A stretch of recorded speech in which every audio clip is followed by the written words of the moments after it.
We are live. I'm getting y'all set up on the tripod right now. If you are watching this on the replay, real quick, a few things that you should know. First off, I do these live streams the first Thursday of every month where I do live cook with me. So if you want to be here live, that's when they happen. And also, if you want to make sure that you don't miss it when I'm live, turn on the notifications for my channel. Just click that little bell icon next to the subscribe button. Then you'll get notifications when I post. And so you will know when I'm live and you can be here when it happens. So if that's something that you would like to know from my channel, then that's something that you should do. But for right now, if you are watching on the replay, we're just gonna wait a little while for people to get here, making dinner tonight. And we are doing some fun things. We're doing salmon, skillet potatoes, kale salad. It's gonna be good. And we're gonna just take a few minutes here before people get here. Ooh, we already have someone. Pinch of Luck Sweet says, hi, Sarah, hi. Anna is here. She also says, hi, hello, Anna. So we're just gonna wait here a little bit before we get started. I'm also gonna get my iPad ready so that when I have to turn the camera down to show you my chopping, I can still see your comments. And if you'll notice, we have the Christmas tree in the background. Still doesn't have ornaments yet. We just got the lights on last night actually because this tree's a little bit larger on the bottom than what we've had in the past. And so we needed more lights, but they were on back order. So they finally came and got the lights on, but now we have to find time to do the ornaments. So a little behind where I'd like to be, but you know, we're working with it. We're being flexible. Pinch of Luck says, just had lunch, probably won't be hungry for dinner. Oh well. That's the thing about doing these live streams too, is we're all on different eating schedules and also different time zones. Some of y'all are like in the middle of the night, some of y'all are early morning. It's really cool actually to see like everyone from so many different places. And if you are hopping on, say hello, let me know you're here if you haven't already, maybe where you're watching from, what you're doing. Kenny says, oh, I made it to the show. Awesome. I'm glad you were able to make it live. Anna says, love the Christmas tree background. I never put ornaments on my trees. That's interesting. I like doing the ornaments, but we're just not there yet. Okay, let me pull this up real quick so I can, oh, look. I'm right on my own homepage. That's convenient. I don't even have to search. Let's see if it'll actually work though. This is the fun part at the beginning where we're getting everything set up. Oh, there we go. Okay. We're up. Let me pull up the chat. So now I'll be able to see this when we eventually turn the camera downwards. But I guess people are here who are going to be here. I think the camera is a pretty good spot. I'll tell you about what we're making tonight, and then we'll get started and get going with this thing. Anna says, I obsess too much over the perfect placement with the ornaments, so I just do lights and a Santa hat or a big bow on top. That works. Yeah, it's a little bit trying to get it, you know, to look even, especially when you have a real tree, because they're not perfect.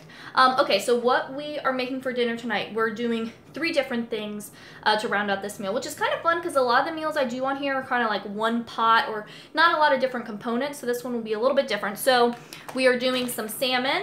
This was frozen salmon that I thawed earlier today. So we're doing a maple soy garlic salmon. It's gonna be super yummy. Got that. We're also doing some skillet potatoes. This is actually a full recipe video that's on my channel. So if you haven't seen that, or if you want to see me try to do it live, then that's going to be fun. And I actually haven't made this recipe in a while, so we'll see how it goes.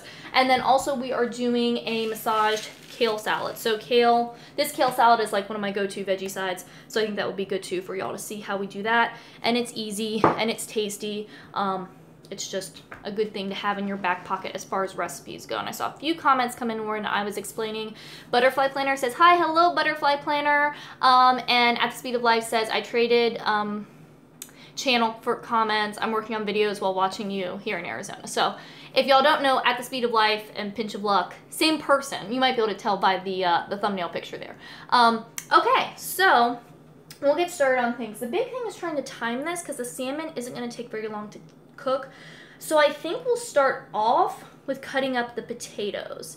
So I'm going to turn y'all downward so you can see what I'm chopping, and we will move over to me reading comments here. And feel free to put in any questions you have about the cooking stuff or other questions you want me to answer while we do this, because we're just hanging out. Nicola Willis says, hi, hello, I'm glad that you can make it. All right, so I'm going to turn the camera down. I'm going to put the knife here as kind of a placeholder for me so I can tell. Let's do this first. This is always the struggle with these live streams, y'all know, is getting the camera placement right so you can actually see what I'm doing when it comes to the cooking parts. Okay, so I think that is pretty good. Y'all can see what is going on there. Yeah, that's actually perfect. So I've already washed the potatoes. This was just like, how many pounds are in this bag? Let me still have the bag over here. This is a 3-pound bag of potatoes. So that's what we're working with here. And I'm gonna be cutting these into a pretty small chop, really, because we're cooking these in the skillet, so it needs to be pretty thin for everything to cook the way we want it. So I'm gonna just cut off a few of these little spots here that aren't so good, and I'll be looking at your comments and trying to not cut my finger while I do this. Barbara, oh hi Barbara. Barbara says, hey Sarah, so excited to see today's recipes. Kenny says, I usually put my fish in tin foil with lemon juice, pepper, rosemary, and a Pyrex dish. That sounds amazing. Lemon is so good on fish, and lemon is one of my favorite foods, personally. I used to eat them in my lunch as a child, or just for snacks, because I love them so much. Okay, so with these potatoes, I'll show you what I'm going to do on this one as an example, and then I'll just kind of roll through them. We want a pretty small dice, so I think I'm going to cut this, let's try thirds. That seems like that'll be pretty good. And then I'm just going to run my knife across it like this. And like I said, I haven't made this recipe myself in a while. This is kind of a winter recipe for me. So we'll see how good I am at doing this after not. Because, you know, sometimes, like, when you do a recipe all the time, it just kind of becomes more second nature. But then when you have a break, you kind of have to re-familiarize yourself with it. Joshua says, hey Sarah, how do you feel about cooking chicken in a crock pot? Well, I think, why not? I love slow cookers really for anything. They're really nice because you can set it and let it do its thing, and you can also get sometimes a little bit different product from what you could get maybe cooking it another way. So that's good. I don't really have any strong feelings on it. If you're talking about doing a whole chicken, I have done that before. I think that's good if you want to shred it, but like if I'm gonna cook a chicken, I usually like to roast it because you get, you know, kind of the crispiness. I don't know, I just like that better. But I mean, if you got a good recipe with chicken, I don't have any problems with it. I think it can be a good way, especially if you want something that you can kind of put in at the beginning of the day and then let it do its thing. If you have a more specific question, though, let me know. Flavor-wise, I think it can be good. Keep it moist because a lot of people have trouble with chicken drying out. So that's one benefit to doing the crock pot is you can cook it, you know, with a lot of moisture in there, and you're cooking it slow. So if you're, you know, have other ingredients in there that are help keeping it moist, that can help with that. Joshua says potato skins are good for potassium, right? For white and sweet. Yeah, so one thing with potatoes, that's a good question, or a good statement, is that a lot of the nutrition is in the skin. So if you keep the skins on, then you get to keep some of that goodness, which is nice. Plus, honestly, like, who has time for peeling? I don't. I mean, some people do, but I always just kind of feel like that just seems like a whole extra step that I am not into doing. Same with, like, if I make mashed potatoes, I don't peel those. I never really peel potatoes because I just cannot be bothered to do that. I mean, imagine how much longer it would take for me to make this recipe if I had to peel these. But, you know, some people want to do that extra effort. I am not one of those people. If you're doing chicken breasts in the crock pot, that's probably good. I have a friend who does like a salsa chicken recipe where it's basically just she puts in the chicken pieces, like chicken breast, and then throws in, I think, like a couple jars of salsa and just lets it do its thing. I think that's a pretty typical one. I think it's just whatever you like, honestly. If I had chicken breast, though, I probably wouldn't roast that in the oven typically. I'd probably do that like in a skillet. But I think that's something that Jason, my husband, used to do a lot when he was in college, actually. He would do like, well, did he do it on the skillet or in a pan? I know a go-to for him was just like a big pan of roasted veggies and then maybe make some rice or something or some roasted potatoes and then, you know, cook up some chicken, and that was like a good quick thing that he could make. Okay, more comments.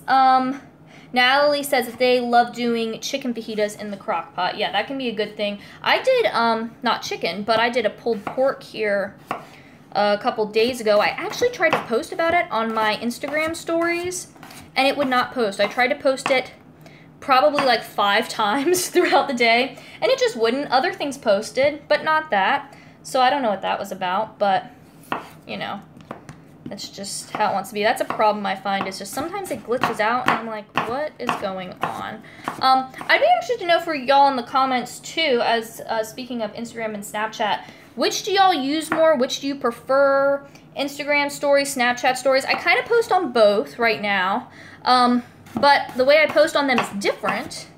So I kind of want to know, like, what do y'all like, especially if you follow me on both of those places.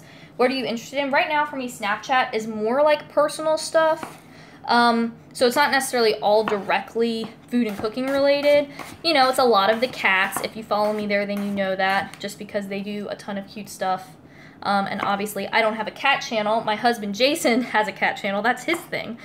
Cats and Pats, if you aren't familiar with his channel.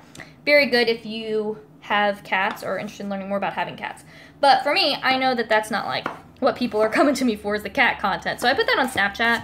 And then I try to keep Instagram more focused on like cooking and food stuff, because that's kind of how I use it. Like, people I follow on Snapchat personally are people that I want more inside look into what they're doing, and people I follow on Insta stories, like, if they talk too much about whatever random stuff, I'm kind of like, I don't care that much. Maybe that sounds mean, but I'm just like, I don't care about this. And some of my favorite people I follow on Snapchat are people who just post their cats all the time. So maybe that's just what I like, which is important. I think what I like is a factor in all this. But I'd be interested to know what you use and what you enjoy. All right, we're getting close to the end of our potatoes here. We got one more left. Take a quick break to look at the chat. So, let's see, where did I leave off? Oh, Kenny says, if you get your hands on a mandolin, much less chance of injury, well, as long as you're paying attention. Yeah, me and Jason were actually talking about that the other day, about whether we should get a mandolin or not. It feels, I try to stay away from specialty equipment as much as possible. I'm running out of room here, y'all. Good thing this is the last potato.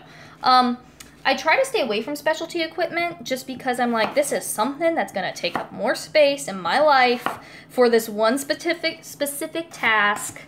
You know, I try to not do that as much as possible, just so I don't have so much junk.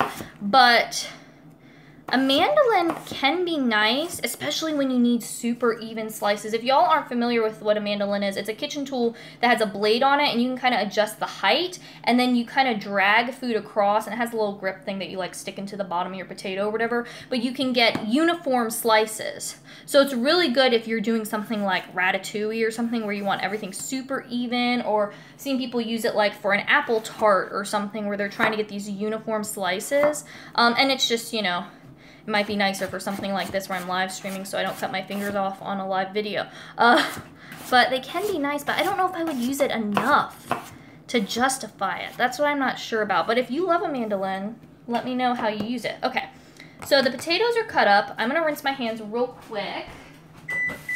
Oh, and that is our oven that is preheated for the salmon later. Okay, I'm gonna turn y'all right side up again. All right. And we can talk a little bit, and I'll look at some more of your comments. And Jason just walked in the door. Speaking of Jason, ugh. This is the thing I hate about these live streams, is trying to readjust the camera and make it somewhat not totally cockeyed. Who wants a post-gym hug? Yeah! Are you just a little bit sweaty? I should probably cooled off by now. Okay. It smells a little bit like cookies. I made banana bread earlier today, and I put chocolate chips in it. That's what you're smelling. Anna says hi. Hey! Okay, let's do some comments, and I'm gonna get the pan heating up for the potatoes. So I'll get that started, and then I'll do some more question answering. So for These the Christmas potatoes, lights though. Yeah, I know, we already talked about the oh, in the bedroom, I put up some, yeah. I put up some more lights in the house today. Okay, so this is the pan I'm using. This is a 13¼ inch cast iron skillet. It is, I'll have to put the link after the live stream is over, so if you're watching this on the replay, I have this linked in my Amazon store, which is basically a page that has all of my favorite stuff. But this is a really nice big skillet, which I like. I've done it in a smaller skillet before. It's just a little more crowded, and it's a lot more of me, like, things falling out of the pan. So I like the big skillet, you know, use as much as possible. So I'm gonna put this on my burner, and then we've got to get something to cook our potatoes in as far as fat goes. So let me get that. I tried to pull out everything I would need, but I always seem to forget something. Okay, so you can really use anything for this to cook your potatoes in. I'm using lard. You could use bacon fat. You could probably use olive oil, I'm sure. Coconut oil, butter, really anything you want. Depending on what type it is, you know, more sensitive things like olive oil, it might not work as well. But, you know, you can play around. I can't contest, like, I can't tell you that every type of oil will work because I haven't used every type of oil, but I'm sure coconut oil will be fine. And this is lard I actually rendered down from a big piece of lard that I got from my local farmer that I also got my half hog share from. And I talked about lard a little bit before. We don't have to go into it all today. First off, lard gets a really bad rap. Second off, every food you eat doesn't have to be super nutritious anyways. But I feel like lard is a thing that's like the poster child for the bad foods or whatever. But really, if you enjoy butter in your cooking, lard actually has a lot more of the healthy monounsaturated fats than butter does. So it's actually like 50% monounsaturated fat, which is the type of fat that's found a lot in olive oil. So if you do butter, then lard, you know, is fine too. If you buy lard in the store, then there might be some other funky stuff going on in there. So you need to look at the label, but if you can find somewhere to get it locally, then that's the best. And it's pretty easy to do too, to render down. Okay, so I've got kind of a big spoonful here. I'm gonna put it down in the pan. I don't really have measurements. It's like a couple tablespoons. And we'll see if it's enough. The thing is you don't want to use up more than you have to, but you also don't want to put in too little and then everything burns, and then that's a disaster. So I put in a couple scoops of that. We'll see if that's enough. And then I'm going to heat this over medium heat. And we'll get that going. Okay, and now we can do comments while we wait for that to heat up. And I feel like there are a lot that y'all have been chiming in a lot while I've been running around doing things. Okay. Oh, look at them right here. So where did I leave off? Okay, Josh says, biggest fear with chicken is getting contaminated, salmonella, etc. Any tips on handling raw chicken in general? Thank you. So with raw chicken or any raw meat, as you'll see tonight, I think it's a good idea to have a separate cutting board. We'll talk more about that later when we do the salmon. Have a separate cutting board for raw meats. Just wash your hands is a big thing. Like, washing your hands goes a long way. Making sure that you're scrubbing. The scrubbing action is what's important. That's what gets the stuff off your hands. Don't rinse your meats. That's an old tip that used to be thrown around, like rinse your meat off to get the germs off. But your meat, chicken, beef, pork, whatever you're cooking, is going to get cooked. So anything that's on there will get killed by the heat. Now you've just splattered whatever germs might have been there on all of your dishes or whatever around your kitchen that isn't about to get cooked. That's just going to sit in your draining rack or whatever. So don't rinse things. And if you are nervous about temperatures, get a meat thermometer. Like, that is a big, big help. I mean, I don't feel like I need to take temperature on most things I do, but it is really nice to have a meat thermometer, especially with chicken, because it has to get up to such a high temperature compared to other meats. It has to get up to the highest poultry does. So that's another thing, just making sure you're cooking it to the right temperature, and a meat thermometer can help you do that and have some peace of mind that stuff is where you want it to be.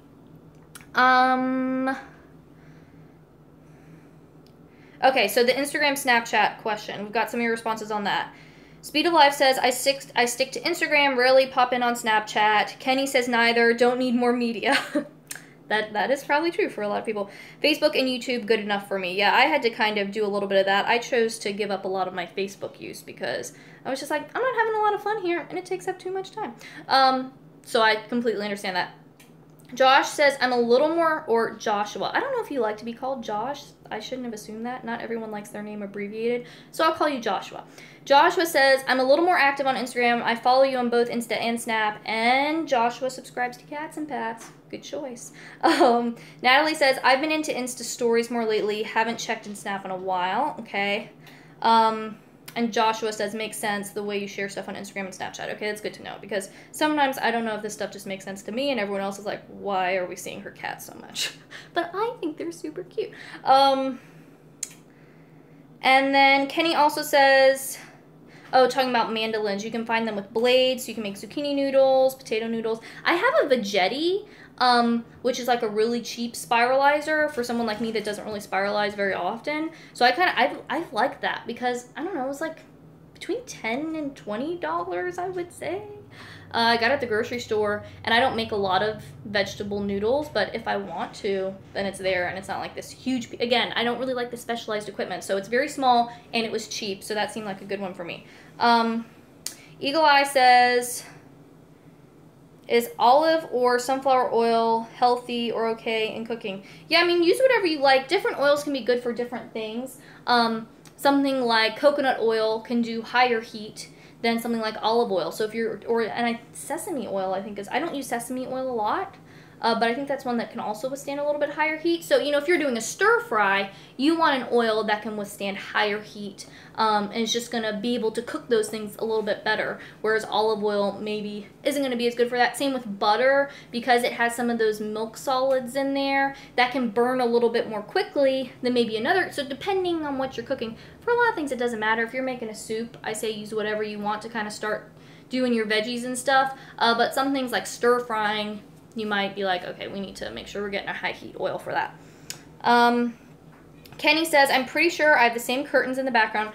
Okay, I got these. I think I got them at like Lowe's or Home Depot. So they might be the same. There weren't a lot of options there, but we really wanted the ones that block out the light because we have a projector you might be able to see for television instead of a real TV. So you need to block the light out in the middle of the day or you can't see really what's happening. But there weren't as many options in those, which I wasn't really a fan of. But we like those pretty well. Kenny asked about the cast iron pre-seasoned or did I season myself? So this is a Lodge skillet.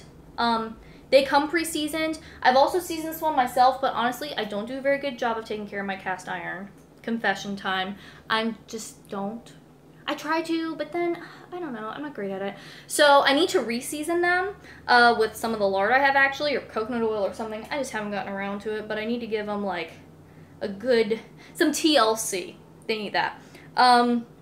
Joshua says, what's the difference between lard and ghee? So lard is the fat from a pig that's just melted down. Ghee is butter that has had those milk solids taken out. So if I'm not mistaken, I think ghee, you could probably use it a little bit higher heat because it doesn't have those milk solids in there. That would be the main difference. Also flavor, they might taste a little bit different, so whichever one you prefer there. But ghee is pretty similar to butter, it just has those milk solids taken out, so some people prefer that, especially if maybe people don't do well with dairy, but they might be able to do well with ghee because it has some of the other stuff removed. And then Joshua says, Joshua prefers Josh, noted. Okay, and Kenny says avocado oil, high heat cooking oil. Yep, that's right, so that's another option for high heat. And Kenny says you can also season stainless steel. I have not tried that or heard of that, but that's interesting. Okay, so we're caught up on comments so far, so keep writing things. I think our pan is also getting hot, so that was good timing. Let me check it, and then we will get to work. Okay. And who knows if I'm timing this stuff right. I haven't made these potatoes in so long, and I do have a fear that we're going to have stuff coming out at different times, but fingers crossed. We'll see what happens. That's the fun of doing these live. Okay, so I'm going to turn y'all this way. Let's see if that works. Let me turn what y'all are attached to. Okay, there you go. So you can see the pan now and what we're doing. And this is a cutting board we're going to use later. So this is pretty good. I have one of these like silicone handles, which is nice because you can still grab it once the pan starts getting hot. So that's one thing about cast iron is the heat transfers through the whole thing. So you need to, you know, have a hot pad or something when you're grabbing it. Okay, so we're going to put all the potatoes in. And let's see if I can do this mostly with not dropping them on the floor in the process. Okay. And in the past, y'all have said that it's pretty easy to still hear me even when the pan is sizzling, so I'm hoping that will still be the case. But if you're having issues and I need to speak louder, just let me know. We're gonna get all of these in here, doing their thing.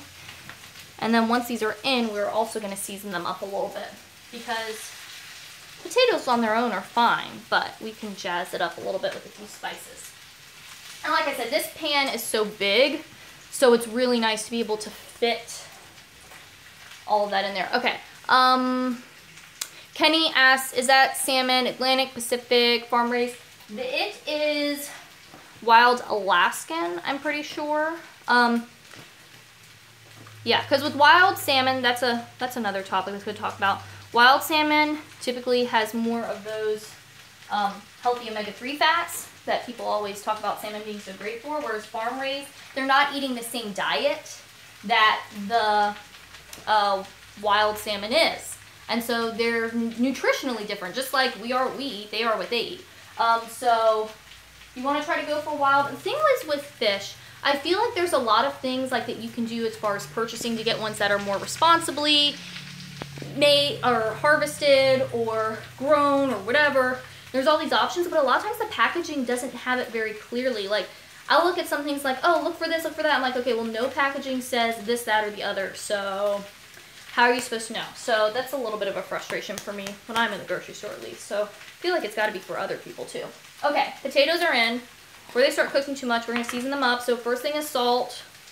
You know, salt makes everything, enhances the flavor of everything. And fun fact, I heard this somewhere, that not only does salt enhance the flavor of your food, but it also enhances the flavor of spices. So like, if you were to make a dish with a bunch of spices, if you didn't use any salt, you'd have to use 2 times as much of the spices, twice as much, to get the same flavor impact, just because the salt does that much as far as enhancing. Okay, that's a good bit of salt. It's a lot of potatoes. So we've got that down in there. I just dropped the lid on the floor. We've got the salt in there, and now we're going to put in our spices, and I'm putting in 2 things. So first thing we have is some garlic powder, if I can talk. So I'm just going to, and I'm not measuring any of this, because I typically just kind of eyeball everything, but garlic is good, so we'll put a lot, okay? So we got garlic powder in there, and then this is paprika. This is actually smoked paprika, which is kind of fun because it adds a little bit of that smoky flavor in there. So I'm going to sprinkle in a good bit of that, and this also is going to add some nice color. I want a lot. We're going to really do that. Come on. I feel like this isn't coming out of the jar as fast as I would like it to. Okay. That's a lot of paprika. That's probably good. And now we're going to stir it all around to get all of the spices incorporated. I'll use this.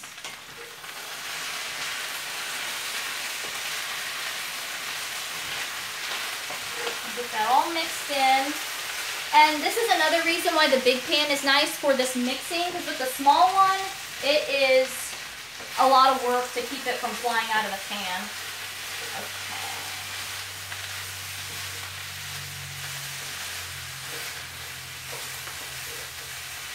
Oh, and I'm still losing some. Stay in there.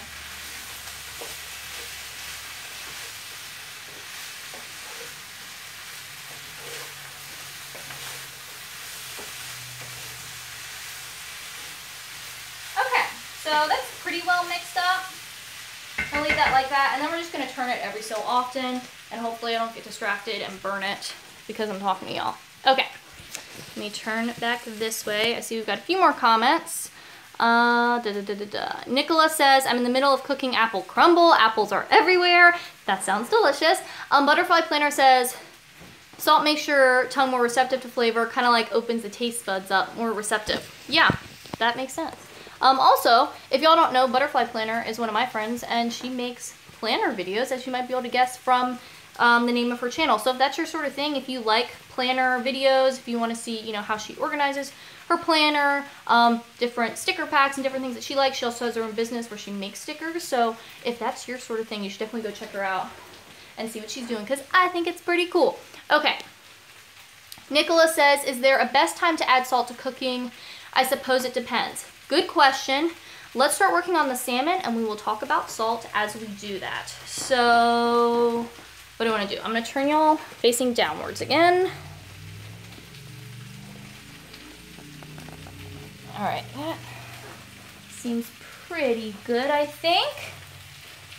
And then we're going to start working on our salmon, and then we will also talk about salt. Let's do a little bit more. Okay. So as far as what we're going to do with the salmon, we are going to put on, not really a marinade, because I'm going to sit on there, but this is what's going to give our salmon flavor. And I need a tablespoon. Let me get that. All right, so for the salmon, we're going to do a soy maple garlic situation. And let me stir these potatoes a little bit.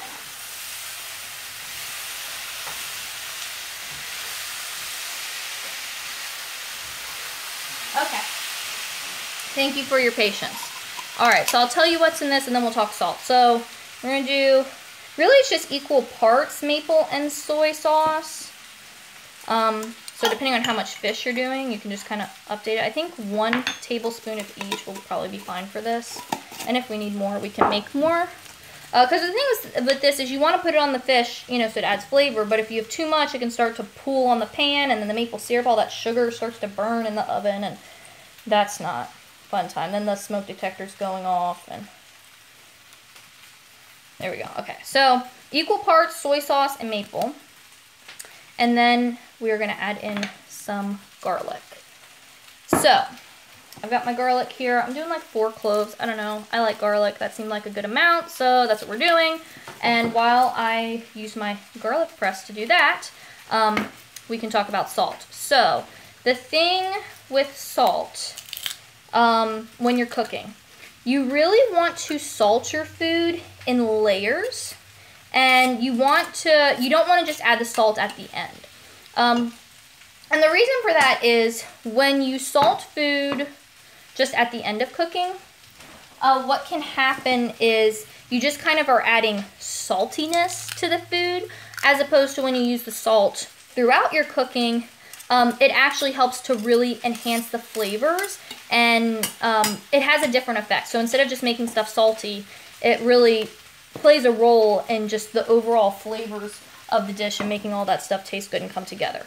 So when you're cooking, like I said, you want to salt in layers. So that means, like if you're making a soup, I made a soup last night for dinner actually. I made some broth with the bones from our Thanksgiving turkey, and then I used that as kind of the base.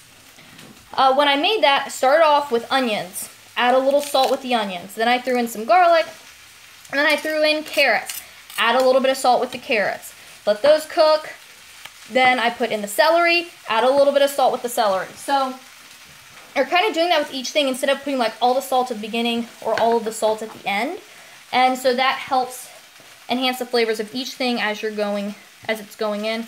It also helps so you're not like putting in too much salt, because you just add a little bit as you're going throughout the process. Okay, that looks pretty good. That's a decent amount of garlic in there. I think that will be enough for what we're doing. So now I'm going to get this garlic press out of the way, and we are going to switch cutting boards, and we're going to talk cutting boards. And if y'all have other questions too, feel free to put those in the chat.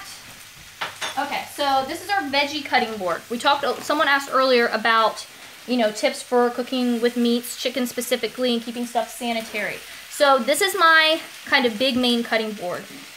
No raw meat goes on this. This is where I do vegetables. If I'm rolling out like dough for a pie, like I was at Thanksgiving, that goes on this. Basically anything that is not raw meat and I need a big space goes on this or one of my small cutting boards. Okay, so we're gonna take this out of the way, put that there, and then here, this is my raw meat cutting board. The only thing that goes on here is raw meat. Fish, chicken, pork, beef, whatever. If it's raw, it goes on here. And that helps to prevent some of that cross-contamination. Now, ideally, this should probably be plastic because wood can absorb things a little bit more. Also, if your cutting board, you don't want a cutting board that has a lot of cuts in it. You know, if you've got deep grooves, that's all places where bacteria can hang out. So you want, you know, a cutting board that isn't totally beat up and that is designated for the raw meats. I'm going to stir the potatoes real quick.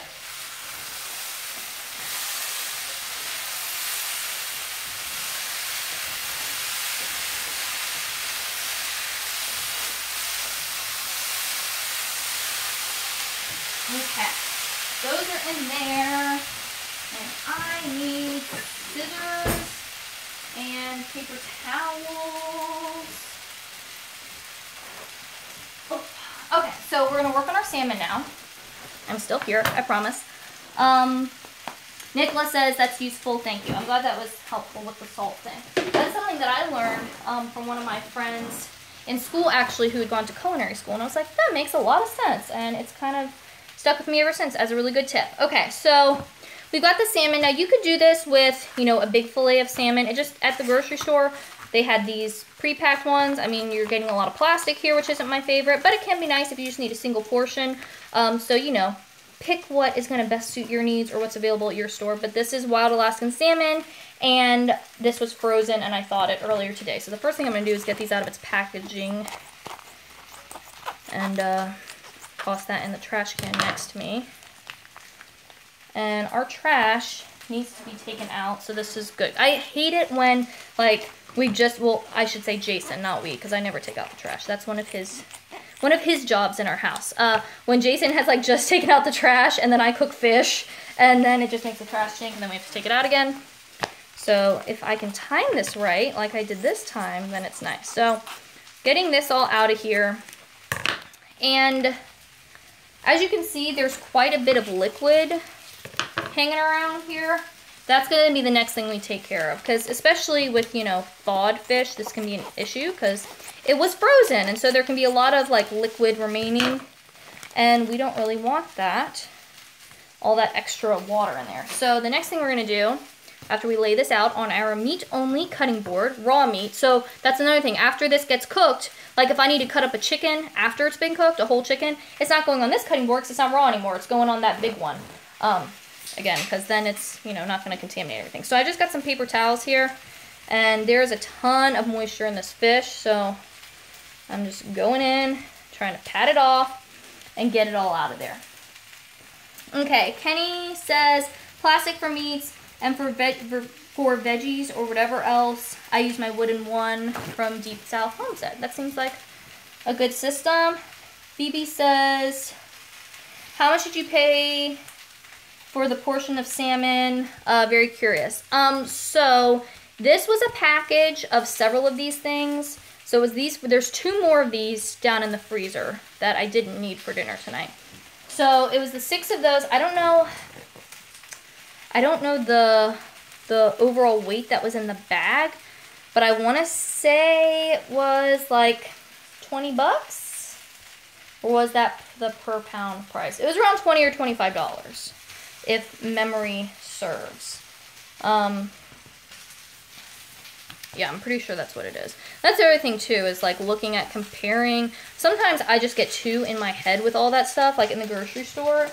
It can be overwhelming looking at everything and like looking at, okay, what kind of fish is this? Where did it come from? What is this? But then also, what is the price per pound? What, you know, you kind of have all of this mental calculation of how you're going to make your best choice. So sometimes I'm just like, okay, I just have to stop and just buy something because it is not worth all of this energy to save $2. But, you know, it is a good thing to pay attention to. And another thing to know is a lot of times the fresh fish at the store, I don't think this is always the case, but I think it often is the case, is just frozen fish that has been thawed. So a lot of people are like, oh, I don't want to use frozen fish. That, you know, isn't as nice or whatever. Well, guess what? It's a whole lot cheaper. And a lot of times the stuff you're buying at the fresh fish counter was frozen beforehand too. So, you know, you're not getting anything necessarily better there. And frozen fish, like I said, it can be more affordable. It's more convenient because you don't have to worry about cooking it right away.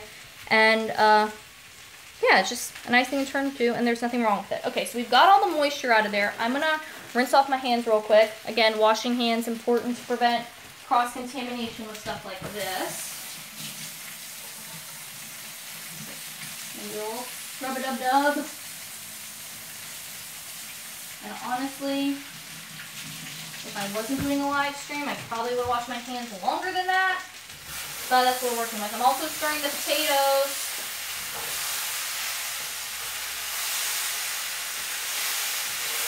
As you can hear. Okay.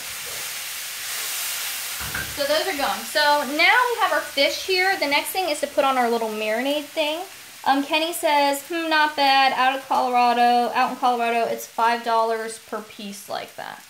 Okay, so yeah, and these, like I said, I wish I knew the exact size or weight of what was in that bag. Maybe if Jason is available later on in the live stream. He's busy now, but if he can go down and look for us. So this is our marinade. I've got this little marinade brush thing. This is something I actually asked for Christmas one year because I needed one. So if you're doing your Christmas list, maybe one of these is good. And now I'm just brushing this on the fish. And yeah, pretty simple. Just kind of getting it all in there. No, not the second, but later if you're free. We're talking fish prices, but it's down in the freezer as far as the size of the bag. But no, you're good. No hurry. Okay, and if y'all have more questions about the fish or anything else really, nutrition questions. We actually haven't had any usually I get a lot of nutrition related questions on these live streams. That's interesting. So, this seems like this was the right amount. I maybe could have done a little bit more garlic because I really like garlic. But overall, I think this is good. So, I'm getting this on here. And then this, because it has touched the raw fish, we'll have to do a pretty thorough washing job on this later. But I'm going to pop this in the sink right now. And then as far as cooking, here we go. As far as cooking, I've got a pan here lined with parchment paper just to help with the cleanup because we do have all this, sticky maple syrup situation going on and it can burn in the oven, all that kind of stuff. So doing it on the parchment, and I've got the oven preheated to 425. Make a little room for myself here.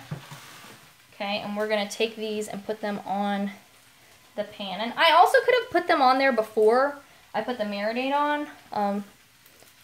There's no real, doesn't really matter. I guess this way some of that extra marinade doesn't get all over the pan, which can help with the burning issue, especially if you don't want your smoke alarm going off. And I'm going to just kind of scrape up the rest of this garlic and get that in there. Now, I'm not salting these because we use soy sauce, so that's a source of sodium. Extra salt will probably make it too salty, so that's going to be good there. And I'm going to rinse my hands again, and then we're going to pop this fish in the oven.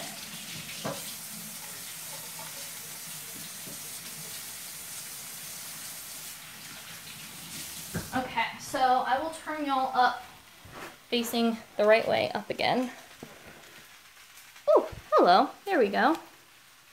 And let's turn you this way so you can see the rest of what we're doing. Okay, so I've got this on the pan here, and we are going to pop this in. Like I said, this is at 425, and we're gonna do it for about 10 minutes. What I read online said about 4 to 6 minutes for every ½ inch, and these are about like 1.5 inches thick. So I'm gonna do 10 minutes, and we'll just check it and see if it's ready or not. And these potatoes probably also could stand a stir. Yeah, they're getting a little extra crispy on the bottom.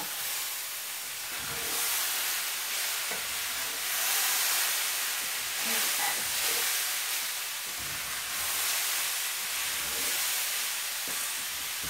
Get those mixed around again. And then let them keep on cooking.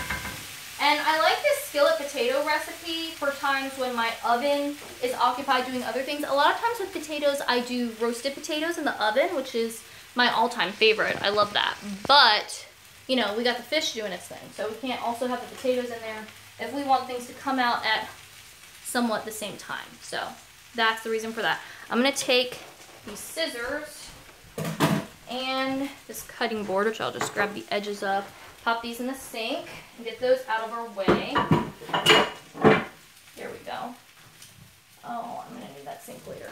Oh well, we'll make it work. Okay, so let me check comments. Natalie says, you ever get bored of food? I feel like I'm in a food funk, don't know what to cook or eat. It's a really good question. I will talk about that while we work on our veggie. So, the veggie for tonight is a massaged kale salad. I mentioned this at the beginning. Actually, let me bring this bowl over here for my kale scraps. Also, let me check my battery. Okay, we're doing good because I don't want to lose y'all suddenly because I ran out of battery. So this kale salad, like I mentioned earlier, is one of my favorite things because it's quick and easy and simple. You don't have to cook it, so you don't have to worry about, if you got your oven, your stovetop occupied. And I think it tastes delicious, so it's one of my go-tos. And we are gonna bust out this salad spinner to wash this kale. So let me push some of this other stuff out of my way. Also, I should probably take a water break because y'all know I never drink enough water on these streams, and then like my throat is like because I'm talking the whole time. Okay, so we got that. We're gonna work on our kale, and while I'm doing this, then we can talk about food boredom. So I've got, this is dinosaur or lacinato or Tuscan kale, depending on how it's labeled at the store. But it's just this like bumpy textured kale. It's kind of fun. A little variation, you know, from maybe like a curly leaf kale that you've had. So sometimes I get this, sometimes I get other kinds. Kind of depends what's the store, what I'm feeling. But if you've never tried this, this is kind of a fun way to switch things up. Okay, so getting bored with food. I sometimes do, but not very often.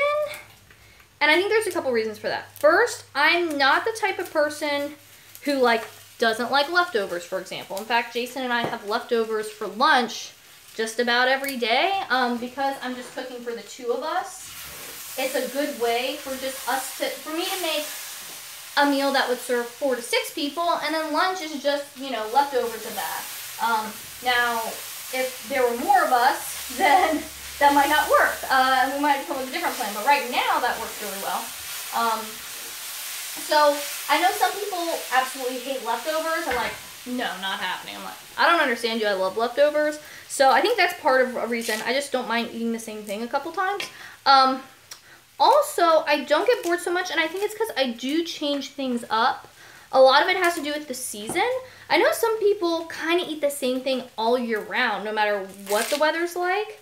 And it's really easy to do that, right? Because a lot of us live places where you kind of can get whatever food you want any time of year. If it's not available in your area, it gets shipped in from somewhere else, and so that works. Okay, we got 6 minutes on the salmon, so I need to speed things up a little bit. And I'm just stripping these down and then tearing it into small pieces and tossing the stems. So I think that if you're eating the same types of foods all year round, I could totally see that. But for me, I eat pretty seasonally. And one reason for that is just, you know, many of y'all know, if you've been on my channel for a little while, I do a big garden in the summer. Maybe you've seen some of my garden update videos. But with that, you know, I'm growing whatever grows in Virginia in the summertime. So I'm kind of eating all of those summer foods. Lots of tomatoes, which is one of my favorite foods. You know, watermelon and peppers and summer squash and all of that sort of stuff. And then, you know, in the spring, when my farmer's market isn't all year round, it's just open in like the spring, summer, and fall. So in the spring, when the farmer's market opens, I'm eating a lot of what's there.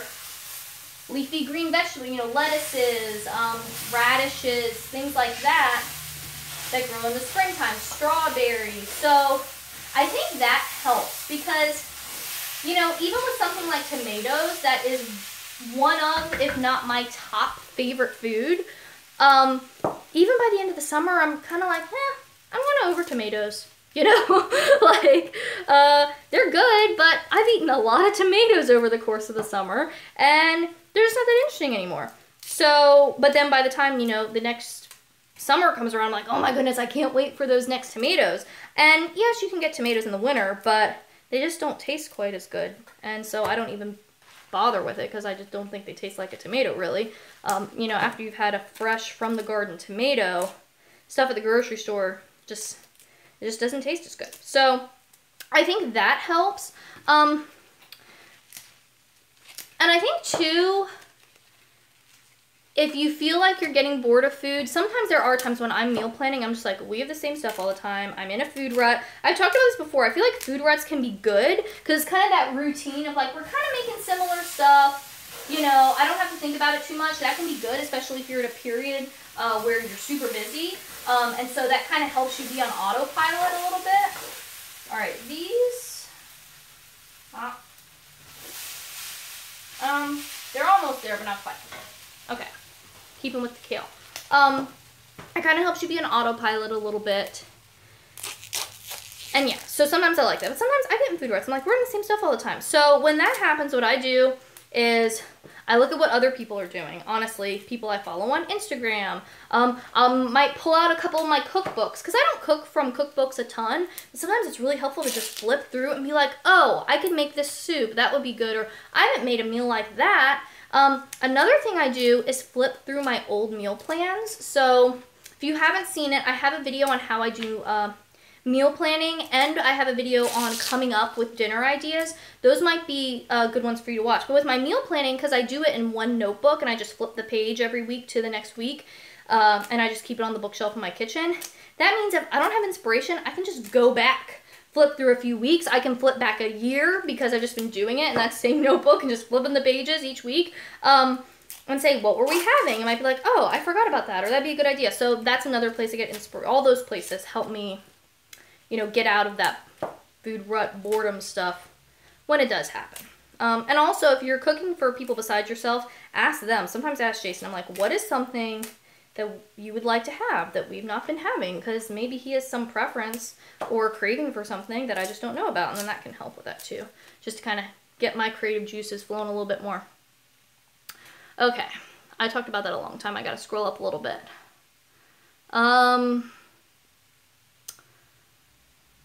Okay. Oh, question about soy sauce and GMOs. Actually, so not all soy is GMO. I mean, we can get a whole GMO discussion too, which my overall feeling on GMOs is not evil. I think there's some problems with the way they're currently used, and that can have some negative implications, but in and of themselves, I don't think the technology could be used for good purposes. The way it's being used right now, I don't think it's particularly helpful. But that's a whole other topic for a different day.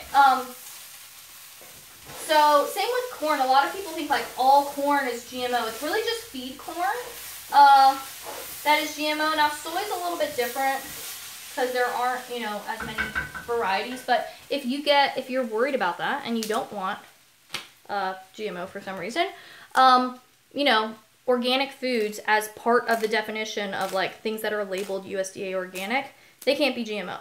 So if you look for an organic soy sauce, or if you want to do something different like a coconut aminos and you like that, that can work too. So you have a couple options there.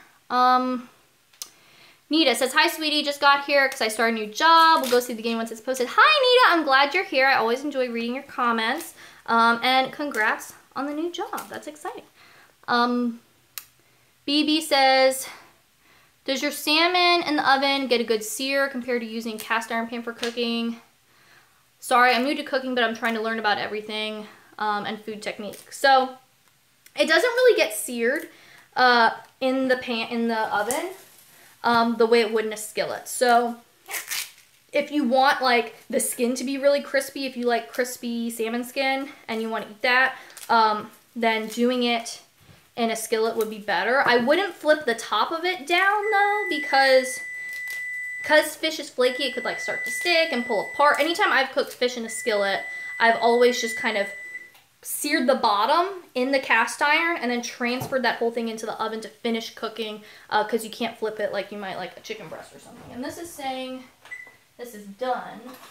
So let's check and see if that is actually the case. Try not to give myself a salmon facial with all the steam coming out of here. Oh yeah, that looks good. Okay, so it's flaking away pretty easily with the fork. So that looks like done to me. I'm just going to pull this out of the oven. Okay, so fish is done. So the fish might be a little cold before we get to everything else. Like I said, I don't know that I'm timing this exactly right. And the potatoes. I think the potatoes are pretty good. So I'm going to go ahead and turn off the heat on these, and we'll just work on the kale. And I need to speed it up a little bit. Okay. Yeah, so that's with the cooking the fish. That's what we were talking about. If you have other questions, let me know. Kenny said, that's actually how I found this channel, was a seed video. By the way, I've already purchased my seeds for 2018. That's awesome. I have just started getting some seed catalogs in the mail. I posted on Instagram. I got one that is new to me. If you want to go see it, you can go over to my Instagram and look. It's Sarah. If you search Sarah Moran Nutrition, at Sarah Moran Nutrition, that's me, if you don't already follow me there, and you can see the cover. But it's from a seed company that's new to me. They're called Southern Exposure, and they are located in Virginia, and they're kind of like a regional mid-Atlantic southeast seed company. So anywhere, like no matter where you live, you could get seeds from them, but they supposedly specialize in seeds that are kind of adapted to this area, and so will maybe perform better here, which is really cool, because some seeds, you know, plants do better. Even if they can grow, you know, all over the place, they might do better in certain places. And that was actually recommended to me by a viewer. So that's a new one to me. I got that. I just got my Baker's Creek catalog. So I haven't like started looking through anything yet. You're way ahead of me if you've already ordered seeds. I'm usually always a little bit behind where I want to be.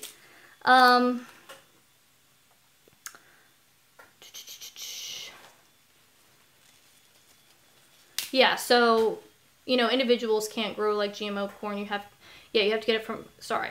Going back to the GMO thing. Kenny says, correct, you can't get, you know, like corn on the cob is not GMO or whatever. But, you know, like feed corn is. Kenny says that they purchased from them good prices. I'm assuming by them you mean Southern Exposure. So that's good. They also purchased from Baker Creek and M.I. Gardner. So that's if y'all aren't familiar with M.I. Gardner, that's a gardening channel on YouTube. And they also sell seeds, which is pretty cool. I haven't actually purchased from them though, but I have looked at some of their stuff. They did a really cool thing this year where they were growing, it's like an 87-year-old tomato seed. It's basically this variety that they basically was extinct. Like no one grows it anymore and you can't get it. And they found this old seed packet in some sort of like shadow box thing, or like that they found at like a yard sale or an estate sale. I might be getting the details mixed up. But they found the seed packet and they're like, let's see if we can get some of these to germinate and grow a plant. And they were able to, and they really babied it and took care of it. And they were able to, you know, grow this tomato that like no one has probably tasted in 60 or 70 years. I don't know. It was really cool to just see them go through the whole process of just trying to get these plants to grow and really taking care of them so that they could try to bring something back into circulation that hasn't been around. So I thought that was pretty interesting. Josiah talking about goat meat. I haven't ever cooked with goat meat, but I have had it before. But I don't have any strong opinions on goat meat. I haven't had enough to really say anything about it.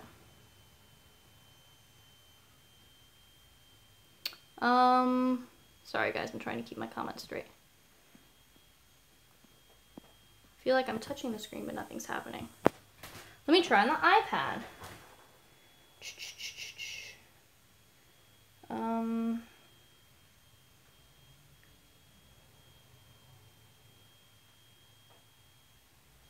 Okay. Nita says, my niece has celiac. She's told to eat red potato. My stepmother won't use paprika to cook for her because she thinks it's not gluten-free. What's up with that? Okay, so celiac disease is gluten intolerance. You're right. So, well, it's basically what happens is your body, it's an autoimmune issue.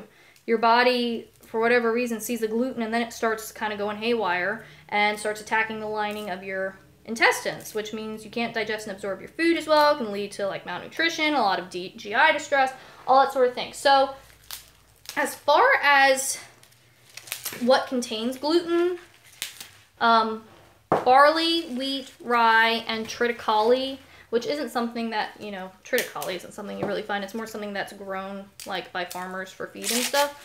But it is, you know, one of them, so I'll say it, are all the things that contain gluten. So you just really need to avoid those things. But there's the issue of cross-contamination. So like you can get gluten-free oats because even though oats themselves don't have gluten, they're usually processed in a building with wheat and barley and all the things that do have gluten. So even though they don't have it in them, they're cross-contaminated a lot of times. So you'll see like gluten-free oats. As far as paprika, I don't know anything about paprika specifically that would have gluten. Maybe if there was some sort of anti-caking agent in there that was derived from like wheat or something. I don't know. And different people have different levels of sensitivities.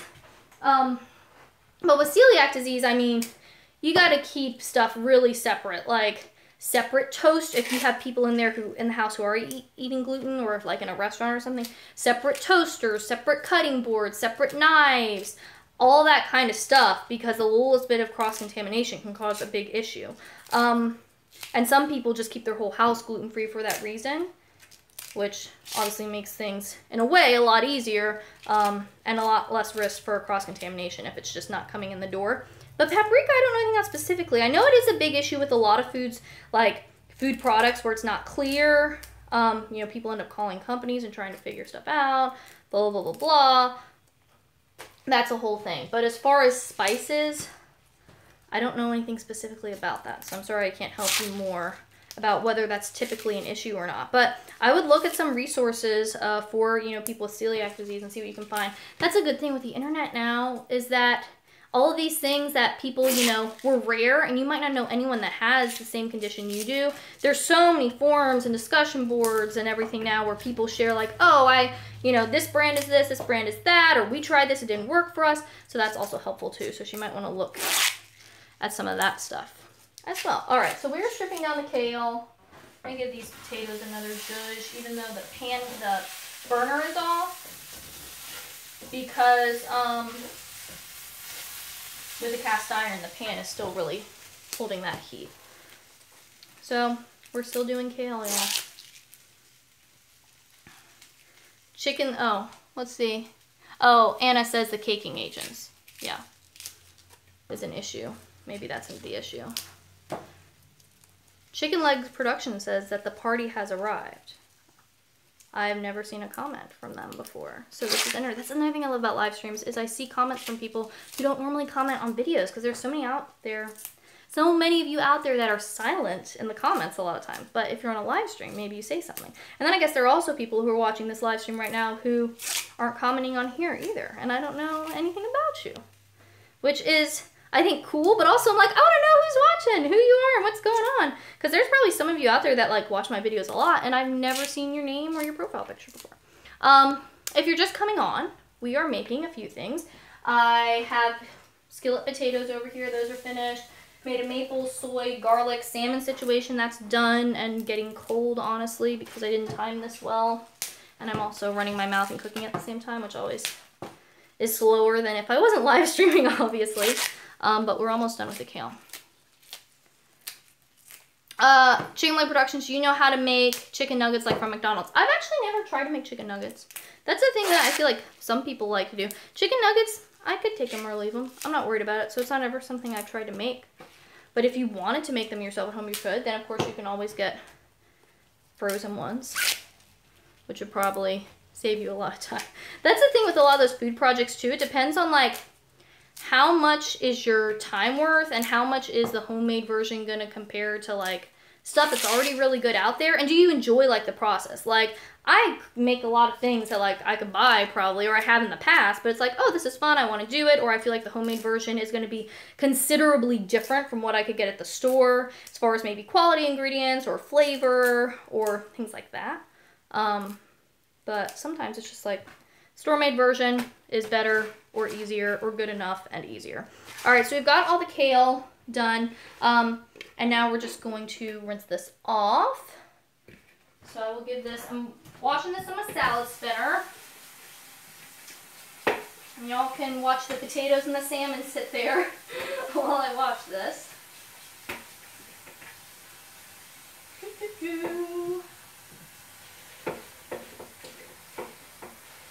Alright, so that's probably enough water. And I will zhuzh this around while I answer some of your questions. Let me try to not get water on my phone.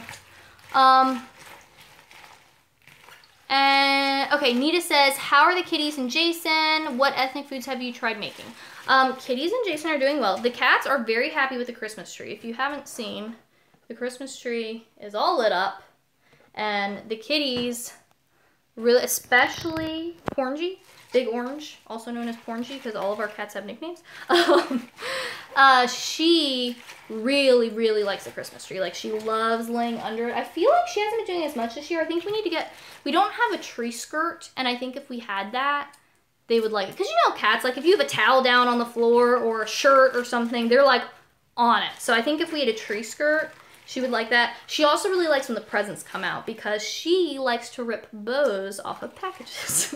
She will sit there and like hold one side of the bow down with her hand and then just like get her teeth in there and shred the bow. And she thinks that's a great toy. But obviously not a behavior that I try to encourage because I want my bows to stay in my present. So sometimes we try to hold off on the bows until like the night before or something like that so they don't get totally destroyed. That's of course if we are ahead of the game with our present wrapping. Okay.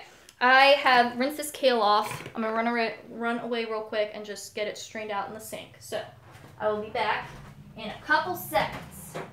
That's the one bad thing about the live stream cooking thing, is sometimes I have to run away from y'all and I'm off camera, and I'm sure there's someone who comes on the live stream during this time and they're just hearing my disembodied voice and seeing nothing happening. They're like, what happened to her? Where'd she go? What's going on? But I try to be quick about it. All right, so that is done. Kale is rinsed. Oh, and Nita also asked, what ethnic foods have I tried making? I've tried a few things. Indian food I've tried to do. I have had success with some recipes. I made one or two in college that were really good. I'm just spinning with my salad spinner here. So I tried that. I feel like I make the drunken noodles. A lot of y'all know that. That's one of my favorite summer recipes, and we grow a ton of Thai basil in the garden to accommodate that. All right, so I just spun the extra water out of that. I'll get that over here. And then, will this bowl work? Let's do this. I'm gonna switch around my bowl situation here to make this salad. Okay, so I have a kind of medium-sized mixing bowl here. I'm gonna take all the kale and put it in there.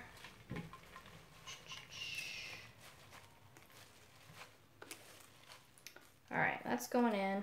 Usually I have to use a bigger bowl, but these bunches of kale, I guess, were a little bit smaller, and I had a couple leaves that had gone bad because I bought these last week and didn't use them last week. So it's a little bit less than what I wanted, but I'm gonna fix my hair real quick. So yeah, back to the questions. Sorry, I get on tangents and then I forget how I got here. Different like foods from different countries and different cuisines and stuff. I tried a couple things, but I always find that like it's just hard to recreate what I think. That's the other thing. I don't know what the real thing is because my only exposure is in like restaurants, right? Which I'm sure, you know, a restaurant doesn't represent everything that's in a cuisine or how it should always be or what it can be. So I'm kind of comparing it to that, which probably isn't already good, as that is my comparison. But I feel like it never tastes the same.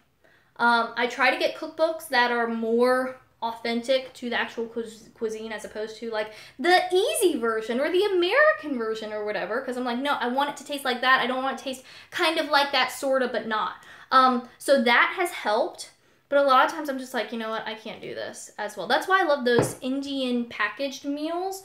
I've talked about those a couple times before because they taste really good and probably better than anything I could make, almost as good as what I could get in a restaurant, and they're cheap, and they're great for times when like everything's going haywire, and I'm just like, we need something on for dinner now, and those are great options. So that's one reason I really like those.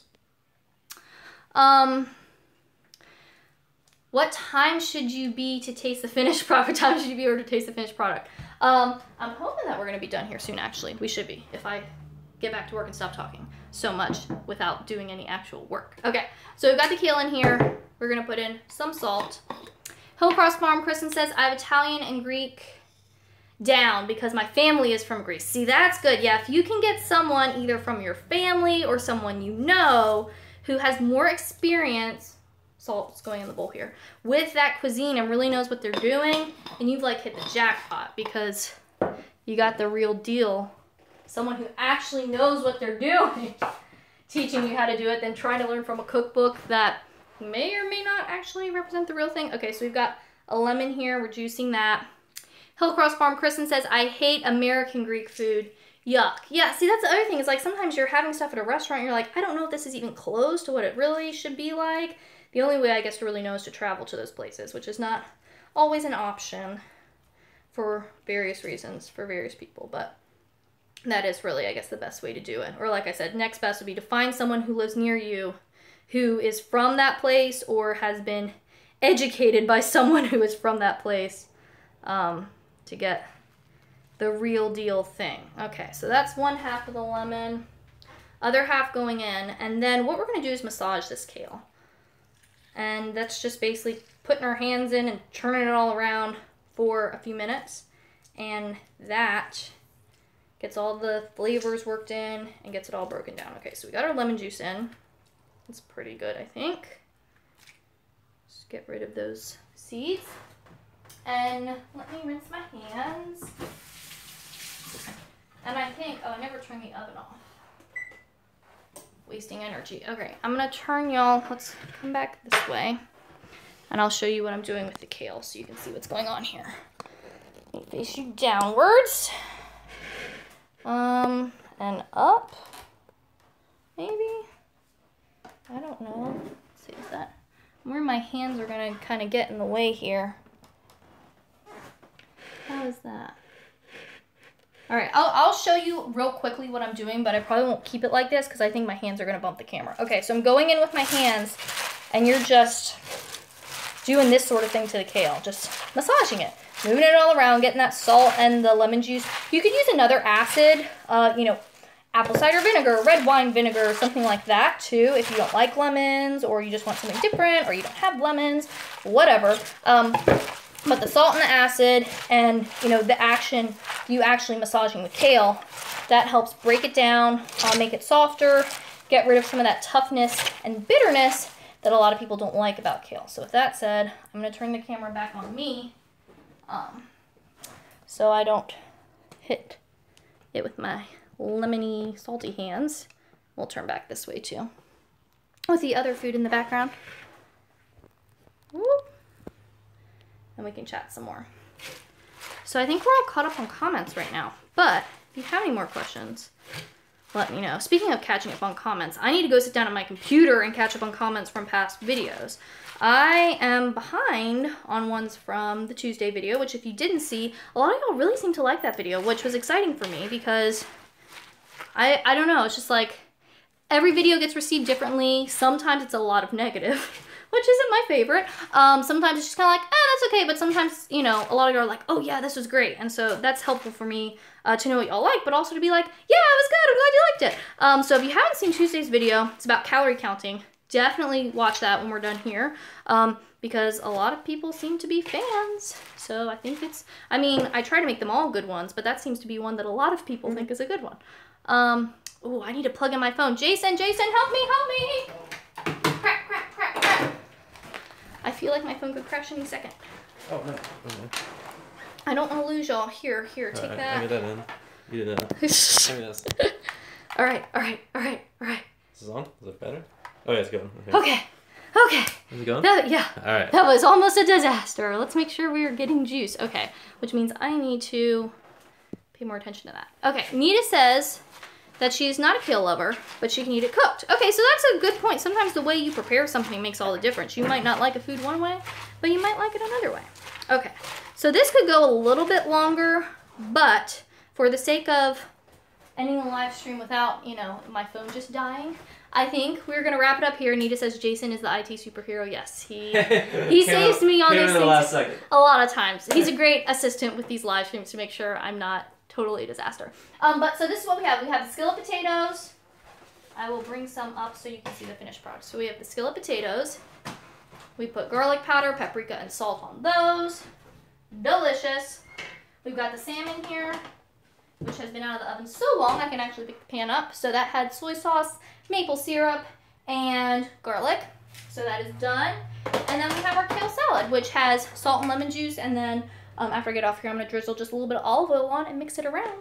And that'll be the finished product, and that will be dinner. So with that said, I hope you like hanging out with me and watching me cook. I enjoy hanging out with y'all and chatting. Anna says that she's ready to eat the whole pan of potatoes. And Nicola says soy sauce, maple syrup, garlic sounds great. I'm very excited. I think I could eat the whole pan of potatoes too. I'm pretty hungry. But yeah, so I'm going to hop off of here now. Kenny says, it's okay, Jason. I am downgraded from head chef to sous chef when the girlfriend is in town. Yeah, I'm the main cook around here, but I always told Jason, I went to school for this, so it makes sense, right? But with that said, I'm going to hop off and get this tidied up. We're going to eat dinner. I hope that y'all are having a great day. Nicola just finished making her apple crumble, which sounds delicious. And I will see y'all when I see ya on YouTube, around the internet, wherever else. But I'll talk to you next time. Bye!